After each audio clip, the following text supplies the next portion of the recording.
बीनेश और अद्दीन का चिराग। एक दूरदराज गांव में एक होशियार मगर गरीब लड़की रहती थी जिसका नाम बीनेश था। बीनेश बचपन से ही ज्ञान की शौकीन थी।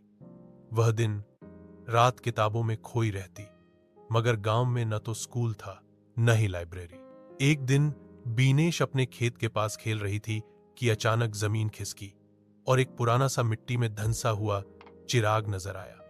वह चिराग बहुत पुराना लग रहा था, जैसे सदियों से किसी का इंतजार कर रहा हो।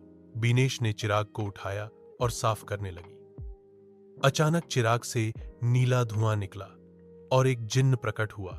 जिन्न ने कहा, मैं अद्दीन का चिराग हूं और जो भी मुझे जगाए मैं उसकी 3 इच्छाएं पूरी करता हूं। बीनेश हैरान तो हुई मगर घबराई नहीं।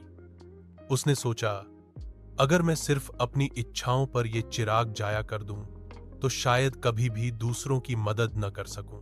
पहली इच्छा में बीनेश ने कहा, मेरे गांव में एक ऐसा स्कूल बन जाए जहां हर बच्चा बिना कोई फीस दिए पढ़ सके। जिन्न ने उंगली हिलाई और अगले ही पल गांव में एक खूबसूरत स्कूल खड़ा हो गया।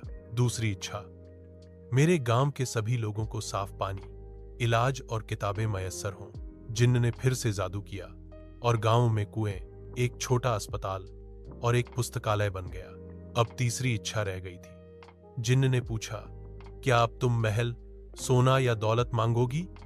बीनेश ने मुस्कुराकर कहा, मेरी तीसरी इच्छा यह है कि ये चिराग वापस जमीन में चला जाए ताकि जब दुनिया को फिर किसी बीनेश की जरूरत हो तो वो इसे पा सके।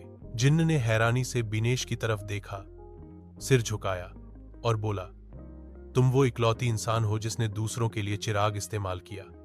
तुम सच्ची रहनुमा हो। चिराग जमीन में वापस चला गया। बीनेश गांव की अध्यापिका बन गई और उसके ज्ञान और अक्ल का चिराग हर दिल में जलने लगा। कहानी से सीख, दौलत या ताकत से बढ़कर अगर कोई चीज है तो वो है ज्ञान और सेवा भाव। जो दूसरों की भलाई के लिए सोचता है वही असल में दुनिया को रोशन करता है।